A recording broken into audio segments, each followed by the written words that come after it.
Would you like to see several early Quran manuscripts with corrections of the word Allah? If so, stick around. That's exactly what we're going to do today, just after I answer a few of your questions from recent videos.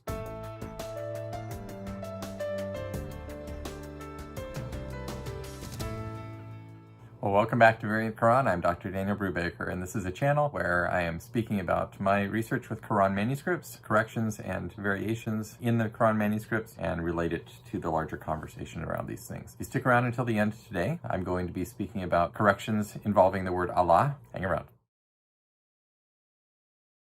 Discussion, I wanted to answer a couple of your questions from the last video that I put up about the unboxing. I hope you enjoyed watching the unboxing, and I'm going to put a link to that video here at the bottom. Thank you for being here, for being part of this community, and for watching these videos. It's been fun to get to know some of you and to hear from you that you are enjoying watching the things that I put up. It's gratifying, I think, to anyone to have people appreciate their work, and I do appreciate you appreciating me. So thanks so much. Here is the first comment. It says, much love and respect from Pakistan. Thank you, sir, for all you're doing. God bless you. And it's from Jamal Khan.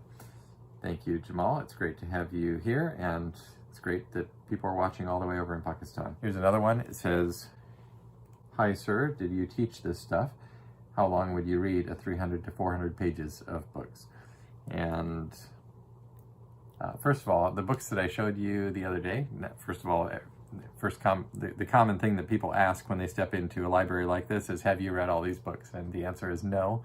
I have not read all of these books, but I have read many of the books. And the books that I showed you in more direct answer to this question from Miriam Buenaventura is that the books that I showed you on Saturday were not editions meant for reading the entire book. They were actually many pages of transcription of Quran manuscripts with introductions. So the introductions are for reading, but the books themselves are for reference. So thankfully you can, maybe it was scary to see those books and think of me sitting here reading away at them. Number one, I'm a fairly slow reader, so it is not as though I can breeze through all these things any faster than anybody else. Maybe faster than some people, but probably quite a bit slower than many other people. It's just work. It's work like any other work, is reading and studying and trying to get a handle on a subject, and it takes time. So that's what I do. The next comment here is greetings from Indonesia, from Anthony. Thank you so much, Anthony.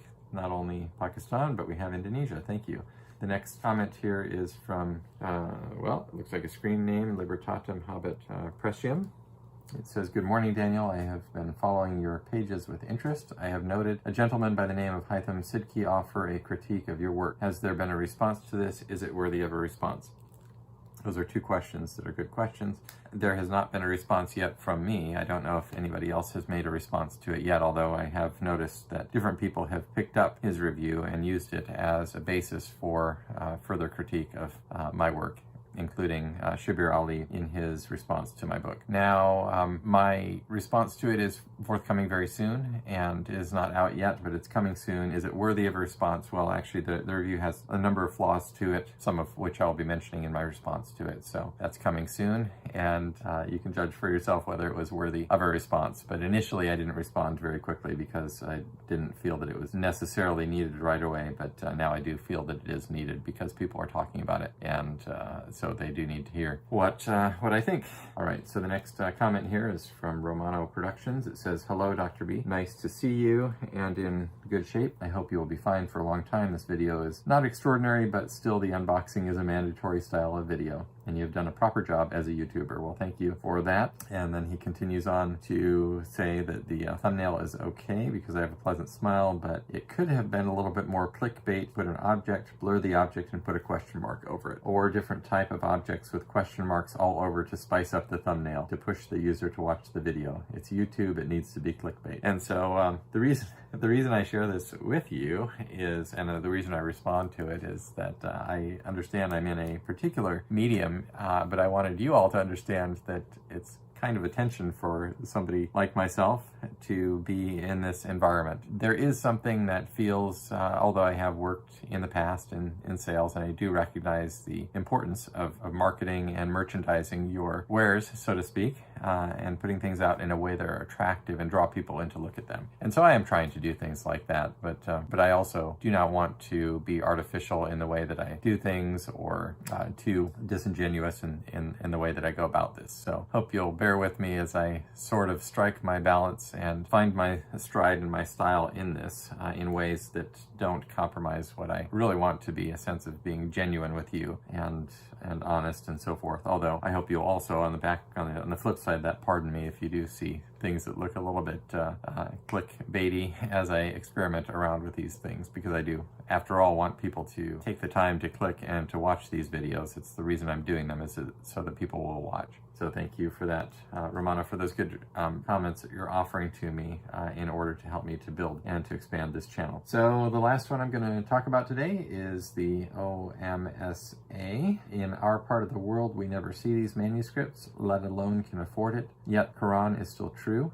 and we never argue about it. We never heard Sana or Birmingham or Topkapi manuscripts, let alone see them. Yet our Quran is the same as Quran of other Muslims. This is because Quran is preserved by recitation and memorization. All right, well, thank you for that comment, and I don't want to get involved in argument around these things. That's not the reason that I'm up here doing this, but I wanted to put it up here and, number one, recognize that I understand that the feeling of orality, that there's a strong sense that the oral transmission of the Quran has been the primary way that it has been passed down, and I also understand the strength of oral culture and the strength of people's ability to memorize the Quran even today. I'm not entirely convinced that the Quran was always passed orally in the same way that it is today. It may well have been. I'm open to all of these possibilities, but I want to make clear that when I'm looking at the manuscripts, what I am trying to, the way that I'm using them, just so that you'll understand. I may have said this before, but when we look at the manuscript, what we have in the manuscripts is a sort of a distillation. Like if you were out on a vacation and you see a beautiful sunset and you decide to take out your camera and you take a picture of the sunset, and then the sun goes down, everybody goes their different ways. You go on, and later on you're remembering your vacation, and maybe after your vacation you remember the sunset one way or another way.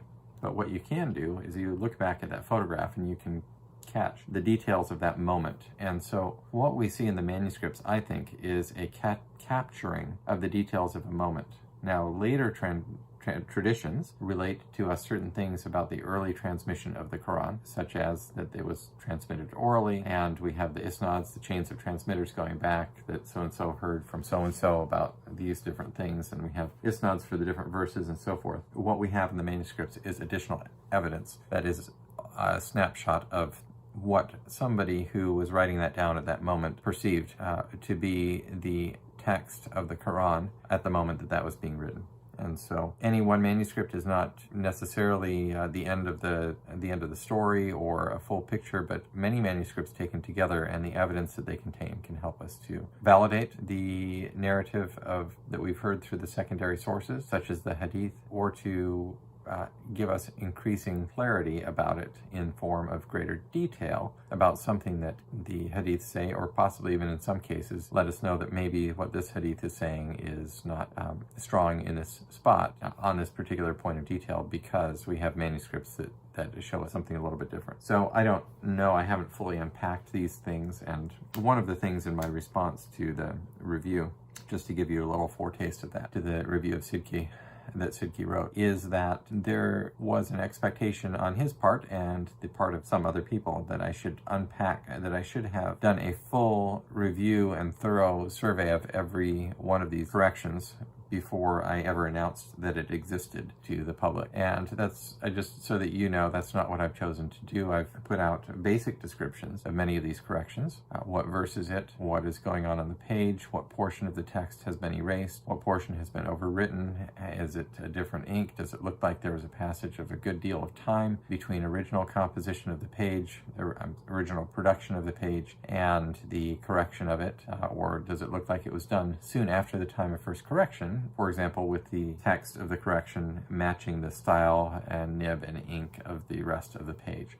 And so those are the kind of things that I've looked to describe. And I've begun down the path of analyzing what's going on. Does this look like a scribal mistake? And, you know, I'm not going to say that I won't change my opinion at some point of some of these things. If I thought that something was not a mistake at some point, and then later, either by having it pointed out to me by somebody that, oh, these details of it do show that it was a mistake, then I would be open to looking at that and reevaluating, or, you know, or vice versa. These details show that it probably wasn't a mistake when maybe I thought it was a mistake. So that is something that happens over time, but the job of thorough and deep analysis of all these thousands of changes is not something that one person can necessarily take on. I could spend a lot of my life doing it, but I'm not going to likely succeed in plumbing the depths of every single one. And so I've decided to just begin publishing these things, make them out known to you so that you also can have a look and think about what they might mean in the meantime. So I hope that makes that clear, and I hope it's helpful to you. All right, so what I'm going to do now is jump over into the substance of what we'll talk about today. I'm not going to go extensively into the matter of Allah corrections in the Quran today. Instead, I'm going to give you a couple of examples to give you a sense of the nature of it. If you'd like to read more about it, you can see it in my book, and you can also see it in a chapter that is forthcoming that I just finished up this past week and submitted the final form, approved the final form for the forthcoming edition of the German books. In my book, Corrections in Early Quran Manuscripts, I speak about, in example 3, corrections involving the word Allah. And there I give 9 examples of corrections involving the word Allah, pages 34 to 44, and give some discussion about those. The reason I included that in my book is that I had come across about a dozen examples involving corrections, insertions of Allah, and there are many other places, numerous other places where there are corrections involving the word Allah. Now, that should not be at all surprising, given the fact that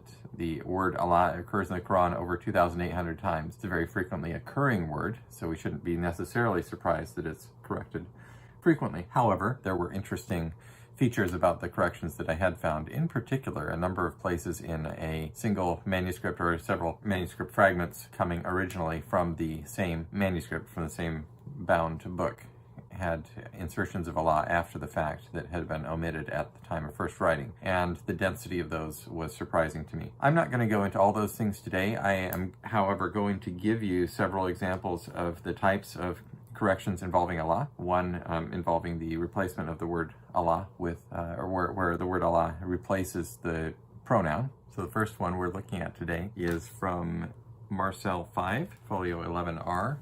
This is in St. Petersburg. And this comes from Surah 34, verse 27. It is the only instance of Allah in this verse, and as it was written in this manuscript, it looks like it was omitted at the time of first writing, and the huwa, he is, was the only thing written. So the verse as it was first written appears to have said, "Say, show me those you have attached to him as associates. He is rather the Almighty, the All-Wise."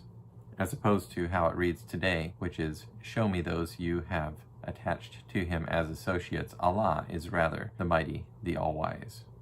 So that is one example of the replacement of the pronoun with the word Allah, and there are several others in this chapter that I just submitted for this volume. The second manuscript I'm going to show you today is an insertion of Allah. As you can see, it was later than the time of original production. It's clearly a different nib and ink. It looks almost as though it could have been done in modern times. And the verse is Al-Araf 44. The word preceding the correction here, so the Allah is written in as superscript, but the word just slightly to the right of that is the word la'natu, which means curse. So as it's written now in this manuscript, it reads la'natullahi ala zalimin, meaning the curse of Allah is upon the wrongdoers, or may Allah's curse be upon the wrongdoers.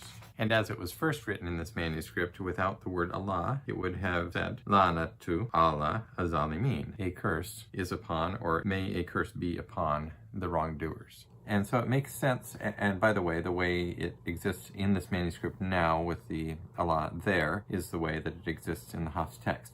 All right, moving on, we're going to go to the last pair of corrections in different manuscripts at the same verse, and that verse is Surat Al-Ahzab 73, and both of these have the word, well, the first one is Marcel 11, which is in St. Petersburg. It's on 10 verso, and you can see that there has been an insertion of the word Allah here.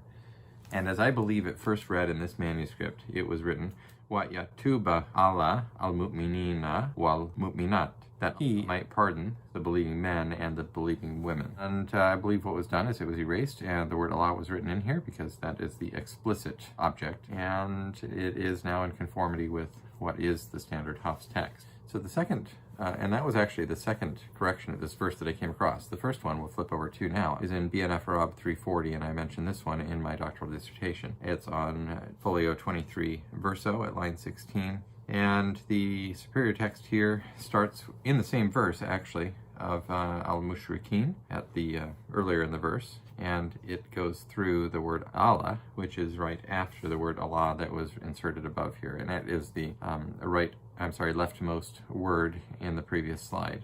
So this whole portion of text, it is the last line of the page, has been erased and overwritten. It's a little bit bunched in, although you see it is stretched out. The word Allah is stretched out there at the end of the line. The word Allah is a little bit bunched in there too, but not too bunched compared to the rest of the page. But you can see that this is a narrower nib, probably a different scribe and sometime post-production, although it's not entirely certain. It's possible that it was something that was done by a second scribe somewhere as part of the original production process. So that's all that I'm going to show you today, and I just wanted to run that example of two verses by you that are corrected in the same spot, not to suggest that the same issue is going on here, because I don't think it necessarily was. In fact, I would be surprised that it was, because it would be easier, it would have been easier to correct it without erasing the whole line if what was done in the operation in the first instance was similarly what was done in the second one. But we do have an overlap of corrections at the same spot,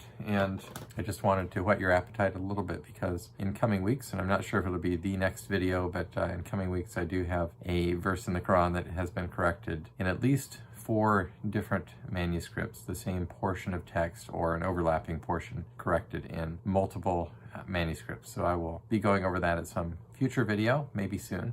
And I do want to remind you that we have now set up the Patreon account. If you are interested in helping me out in doing this, making this work possible for me, I do appreciate your help, and you can see the link below in the description box.